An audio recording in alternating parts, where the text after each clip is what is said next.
There are moments in life that just hit you, moments that gut punch you and force you to question everything you thought you knew about family. For me, that moment wasn't a slow burn, it was a sudden, chilling realization that my own parents, the people who brought me into this world, saw me as nothing more than their personal retirement fund. My name's Jake, and I'm 32. Up until recently, my life was pretty damn good. Stable, peaceful, I'd built something for myself. But that peace? It was shattered when my parents decided I was suddenly their golden goose. And let me tell you, my family dynamic is complicated. My mom? She's the undisputed queen of entitlement. Truly. She genuinely believes giving birth to me was the biggest investment of her life, and that I was destined to pay her back, with interest. My dad? Oh, he's just her loyal sidekick. Whatever mom says, he nods along, agrees, then pretends it was his brilliant idea all along. And then there's Emily, my older sister, the actual golden child.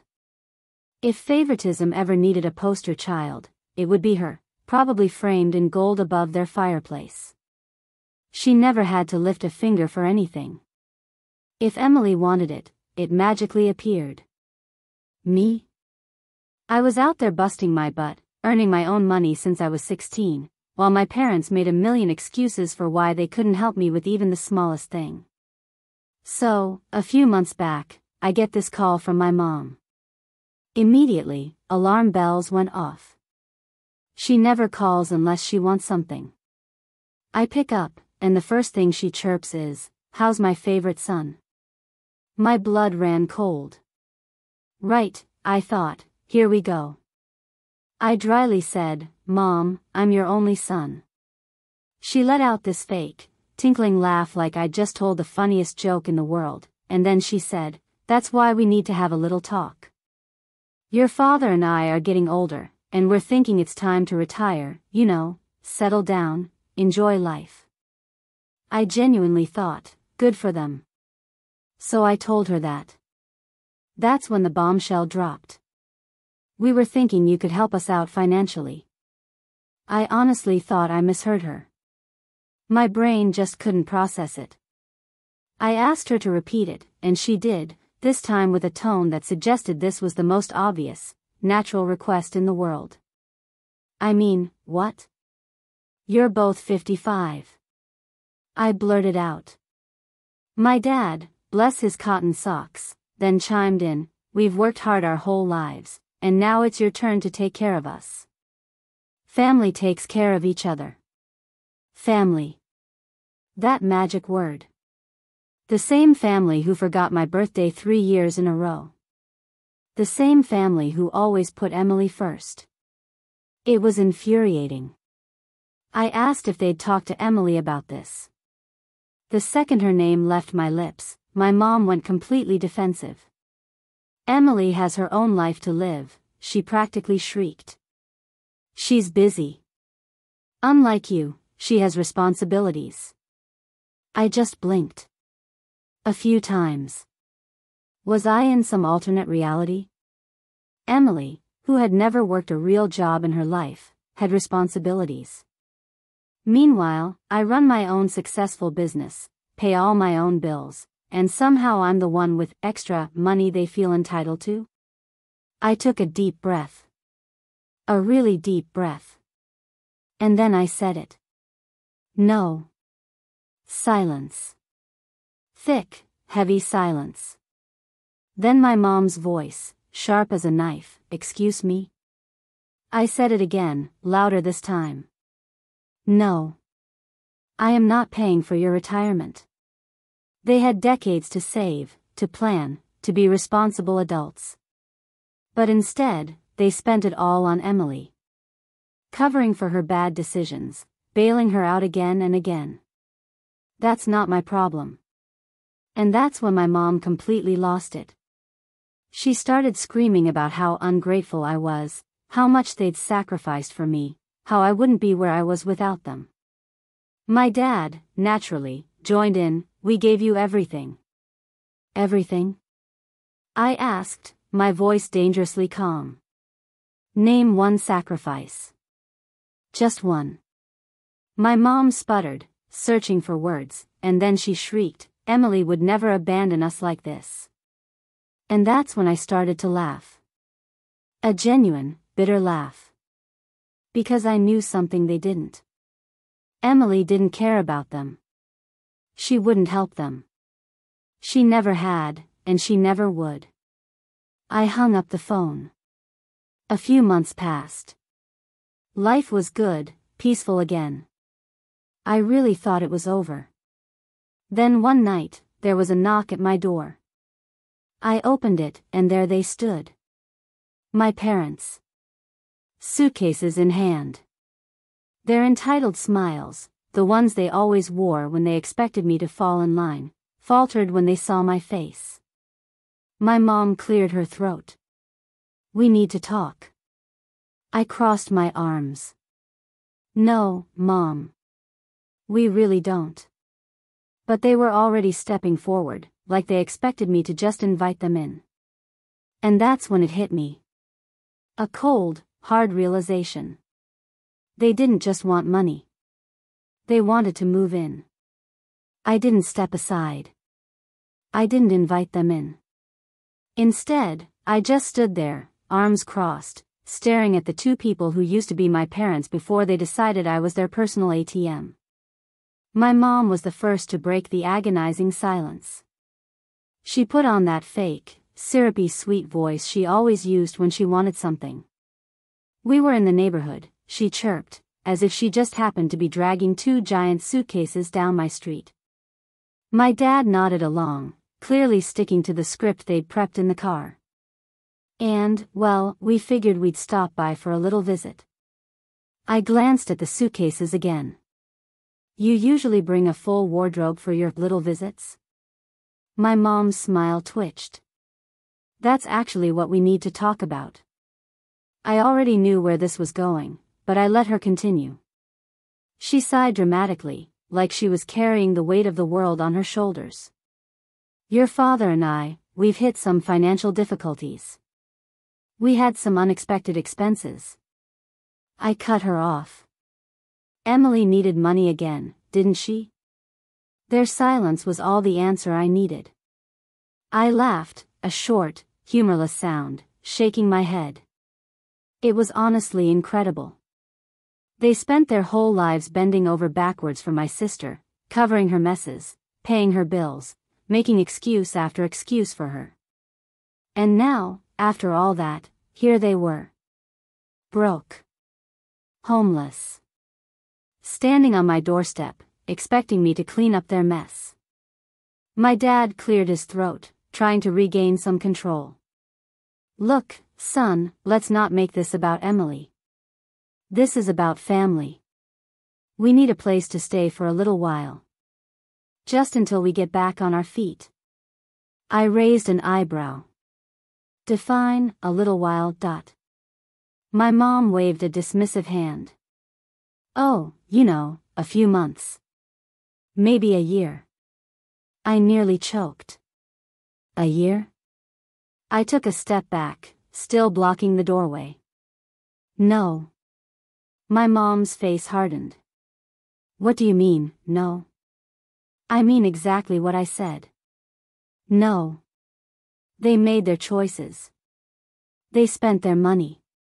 They refused to hold Emily accountable. And now that it had all come crashing down, they wanted to dump the consequences on me. Not happening. My mom's fake patience shattered. Her voice went shrill. So you're just going to abandon us? Your own parents?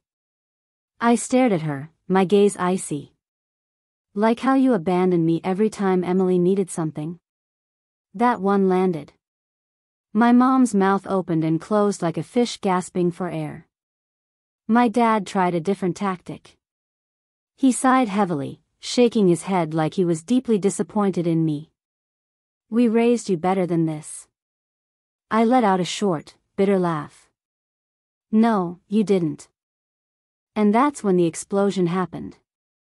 My mom screamed, full volume, a banshee-level screech. You ungrateful little. After everything we did for you. We fed you. We clothed you. She was so loud that a porch light flicked on across the street. A neighbor peeked out their window, and that's when I got an idea. A truly evil idea. I took a step back, not to let them in, but to reach for something. My phone. I unlocked it, tapped the screen a few times, and held it up. Keep going, I said, a slow, predatory smile spreading across my face. This is great footage. My mom froze mid-rant. My dad stiffened. I just smiled. I think I'll send this to Emily. Let's see what she thinks about your little visit. And that's when everything changed. For the first time since they showed up, my parents actually looked nervous. My mom's eyes darted between me and my phone. You wouldn't. I smirked. Why not? You said Emily would never abandon you. I'm sure she'd love to hear about this. Maybe she'll even invite you to stay with her. Silence. Thick, suffocating silence. My dad shifted uncomfortably, avoiding my eyes. My mom's jaw clenched so tight I thought she might break a tooth. And that's when I realized. They already tried Emily. She must have turned them down. The golden child. Their perfect daughter. The one they spent their entire lives worshipping. She must have slammed the door in their faces, left them out in the cold. And suddenly, I became Plan B. My smirk widened. Oh my God. She did turn you away, didn't she? My mom's face went scarlet. That's none of your business. I laughed. I actually doubled over laughing, because this was just too good. So let me get this straight. You spent decades bending over backwards for Emily, treating her like a queen, cleaning up every single mess she made. You ignored me, made it clear I was the afterthought. And now, the second you need actual help, she doesn't even pick up the phone? My mom glared at me, nostrils flaring. You don't understand. I wiped a fake tear from my eye. No, I understand perfectly. You bet everything on the wrong horse, and now you want me to fix it. I gestured to the sidewalk. Get off my porch. My dad finally spoke up, his voice desperate. We have nowhere else to go. I shrugged. Not my problem. My mom let out a shaky breath, like she was trying to hold back another outburst. Then she tried one last card. The guilt trip. Her voice softened, honey sweet. Honey, we're your parents. We're family. I tilted my head. Funny how you only remember that when you need something. Her expression twisted into something ugly. You'll regret this one day. You'll be old too, and no one will take care of you. I smiled. I'm planning ahead. Unlike you.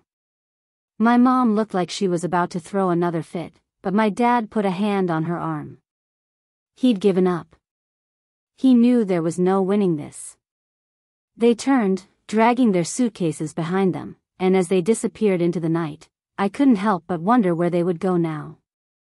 Because Emily sure as hell wouldn't open her door for them. But me? I was going to sleep like a baby. I watched them stumble off my porch, dragging those heavy suitcases behind them like the literal weight of every bad decision they'd ever made. The streetlights cast long shadows as they shuffled toward the sidewalk, my mom muttering angrily under her breath while my dad trudged silently beside her. I knew I should go inside. I should close the door and be done with it. But I didn't. I stood there, arms crossed, watching them struggle because for the first time in my life, they were the ones who had to deal with the consequences of their own actions. And damn it, it felt good. My mom suddenly stopped in her tracks. She whirled around, face twisted in rage. You owe us. We gave you everything. I leaned against the doorframe, unfazed. Everything? You gave everything to Emily. I just got whatever crumbs were left over. She scoffed. That's not true. I laughed, a bitter, humorless laugh. Oh, really? Let's do a little math, shall we? I held up a finger. How much did you pay for Emily's college? Silence. I held up a second finger. How much did you give Emily when she couldn't afford rent because she blew all her money on some business venture that flopped in 2 months? Still nothing. I held up a third. How many times did you bail her out when she maxed out her credit cards? When she crashed her car? When she called you crying because she didn't know where all her money went? My mom's face was getting redder and redder. I held up a fourth finger. And now tell me, exactly how much did you give me when I asked for help with my own college tuition? Oh wait, I remember. You told me to figure it out myself because Emily needed it more. My mom glared at me, seething, but she didn't deny it. She couldn't deny it, because it was the truth. My dad shifted uncomfortably, probably wishing he could melt into the pavement. I shook my head, disgusted. You chose her. Every time. And now she doesn't even pick up the damn phone when you need help. That's not my fault. That's yours. My mom was shaking with fury. We did what was best for our family. I narrowed my eyes. No. You did what was best for Emily. She let out a strangled sound, like she was about to explode again, but my dad suddenly grabbed her arm and muttered something too low for me to hear. He was done. He just wanted to leave. She yanked her arm away, but after a moment, she turned and stormed off, dragging her suitcase like it personally insulted her. My dad followed, shoulders slumped, and soon enough, they disappeared around the corner. I let out a breath I didn't even realize I was holding. For the first time in years, I felt free. No more guilt. No more expectations. No more being the backup plan. I stepped back inside and locked the door. But just as I turned away, my phone buzzed in my hand. A text from Emily. And when I opened it, my stomach dropped. Mom just called me. She's furious. Says you humiliated them and left them on the street. But don't worry, I have an idea. An idea? I stared at the message, a strange mix of amusement and dread creeping in. What was she up to now? I knew Emily too well. An idea from her never meant anything good, usually just more trouble for everyone but her.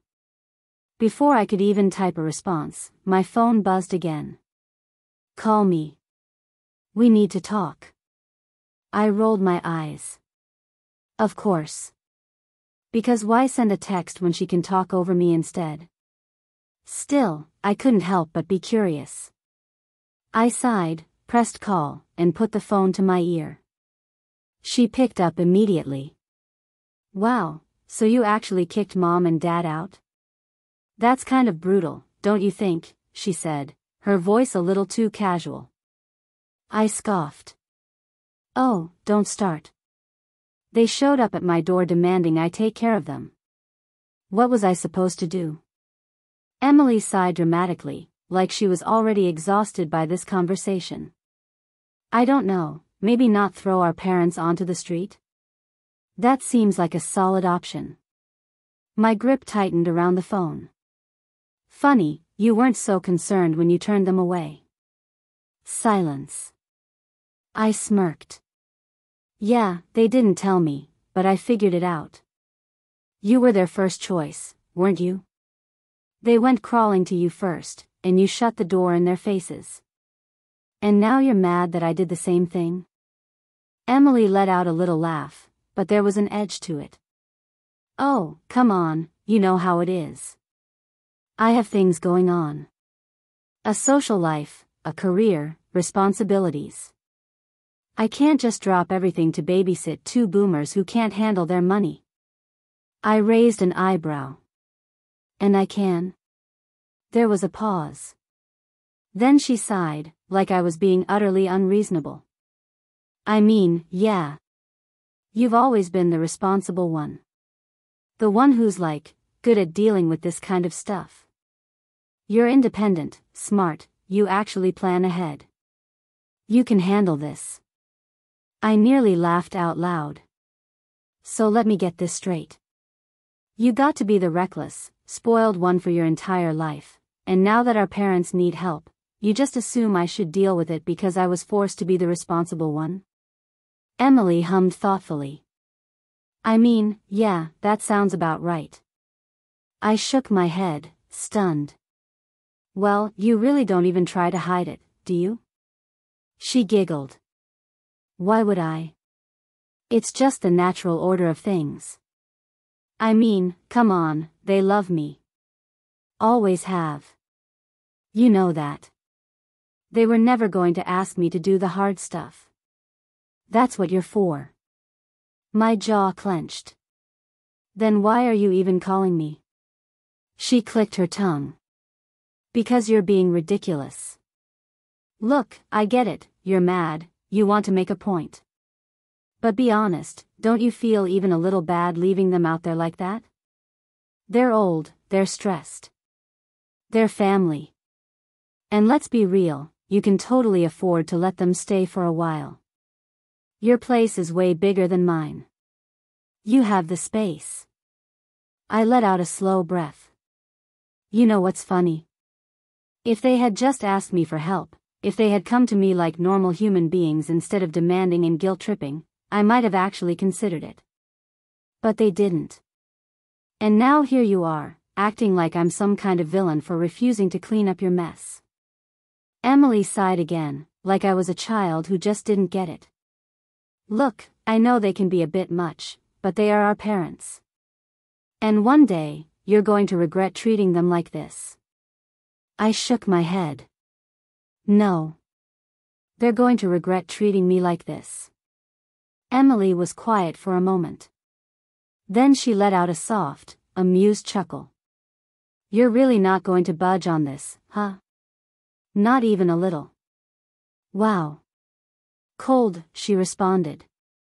You would know, I told her, my voice flat. She snickered. Okay, fine. Have it your way. But don't say I didn't warn you. Warn me? I frowned. Warn me about what? But she'd already hung up. I stared at my phone, a strange sense of unease creeping in. Because if I know Emily, she's not the type to just let things go. And something told me she was about to make this way worse. The uneasy feeling settled in my stomach like a rock. I knew Emily too well. That wasn't a conversation, it was a warning, a threat wrapped in a sugar-coated giggle. And the worst part? I didn't even have to wait long to find out what she meant. 2 days later, my doorbell rang. I sighed, already exhausted before I even got up from the couch. I didn't have to look. I knew who it was. I pulled open the door, and there they were. My parents again. But this time, they weren't just standing there like lost, confused victims. No, this time they looked confident. Smug, even. Like they knew something I didn't. I crossed my arms. No. Whatever you're about to say, the answer is no. My mom let out a dramatic sigh, clutching her chest like I'd just shot her. Do you hear how you speak to us? To your own parents? After everything we've done for you. I didn't take the bait. Cut to the chase. Why are you here? My dad stepped forward, arms crossed. We talked to Emily. Of course they did. And? I deadpanned. And she told us everything, my mom said, shaking her head in theatrical disappointment. How you've been selfish. How you've always resented us. How you turned your back on family just because you finally got a little money in your pocket. I snorted. Selfish? That's rich coming from the two people who demanded I fund their retirement while treating me like a second-class citizen compared to Emily. My dad's jaw tightened. This isn't about Emily. Isn't it? I cut him off. Because you didn't demand she take care of you. You didn't scream at her about family obligations. She told you no, and you just accepted it. But when I say no, suddenly I'm the worst child in the world. My mother shook her head. She has a different life, sweetie, you know that. She's not as stable as you. I laughed. Actually laughed. Oh, you mean because I'm responsible? Because I didn't party away my 20s or hop from job to job with no plan? That's my reward? Getting saddled with your problems while she gets to live stress-free? My dad huffed. You're being dramatic. I'm being dramatic? I shook my head, biting back the urge to slam the door in their faces. Let me guess. Emily told you that I owe you? That I'm cruel? That I'm ruining our family, right? My mom nodded furiously, like I'd just proven her point. Yes. Exactly. She said she was horrified at how you treated us. She said you're turning into a bitter, greedy person and you don't even see it. I smiled, slow and cold. Right. And let me guess, she also couldn't take you in herself because she's just not in the right place right now, but she really wishes she could help? My parents glanced at each other, clearly not expecting me to nail it so perfectly. I let out a sharp laugh. Wow. She really played you like a damn fiddle, huh? My dad frowned. What are you talking about? I'm talking about the fact that Emily manipulated you exactly the way she always does. She threw just enough fake sympathy your way to make you think she cares, all while making sure the responsibility still falls entirely on me. My mother crossed her arms, but I could see the hesitation in her eyes. That's not true. She. Oh, really? So tell me, after she told you how awful I was, what exactly did she offer to do for you? Silence. I nodded. Yeah. That's what I thought. My dad cleared his throat, trying to regain control. That doesn't change the fact that you owe us. We raised you, fed you, put a roof over your head. And now that we need your help, you want to abandon us? I exhaled slowly, clenching my fists. Okay, let's go down that road. Yes, you raised me. You did the bare minimum a parent should do. But you also made it very clear my entire life that Emily was your priority. You gave her the best of everything while I got the scraps. You excused everything she did, no matter how selfish or irresponsible. And now you're shocked that I don't feel the same loyalty to you that she pretends to? My mother scoffed. That's not fair. It's completely fair. I snapped. You taught me my entire life that I wasn't your favorite. That my needs came second. That I was less important than Emily. And now you're demanding I take responsibility for you while she gets to live guilt-free? Absolutely not. You made your bed, now lie in it. Their faces darkened. I'd hit a nerve. My dad clenched his jaw. You'll regret this. I smiled, sharp and cold. No. You will. I slammed the door in their faces. They pounded on it, screaming at me, but I didn't care. I walked away, heart pounding, adrenaline surging. But then the pounding stopped. Silence. For a split second, I thought they'd finally given up. That maybe, just maybe, they'd realized I was serious. But then. Bang! I whirled around just in time to see the door shudder in its frame. They were trying to force their way in. Rage boiled up inside me. I marched back to the door, ripped it open, and stared them down. Are you insane? I snapped. You're really about to break my door because I won't let you mooch off me? My mother's eyes were wild, desperate. We have nowhere else to go. What kind of child abandons their parents like this? I held up my phone. The kind who will call the cops if you don't leave in the next 5 seconds. My father sneered. You wouldn't dare.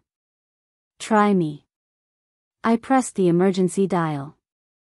Say one more word and we'll find out. The color drained from their faces. For all their entitlement, they knew I wasn't bluffing. My mom glared at me, tears pooling in her eyes. You're a monster. I shrugged. And you're trespassing. Get lost. They stood there, fuming, but after a few tense seconds, they finally turned and stomped off. My mother sobbed dramatically, my father muttered under his breath, and I didn't even care anymore. I slammed the door shut, this time for good. And just like that, it was over. No more guilt. No more manipulation. No more being treated like a backup plan while Emily skated by free and clear. They made their choice years ago, and now, finally, I'd made mine. After that day, I stopped answering their calls. No texts, no voicemails. Just silence. Weeks passed, and I heard nothing from them. I'd like to say it was a complete relief, but a tiny, familiar pang of guilt still tugged at me sometimes. Even though I knew, deep down, I'd made the right choice. Eventually, Emily tried to call me, but I didn't pick up. I knew it would be the same old manipulative spiel, you're breaking mom and dad's hearts. But I wasn't buying it anymore. I didn't want to keep playing this game. I never heard from my parents again, and you know what? I'm okay with that. More than okay, actually. I'm free.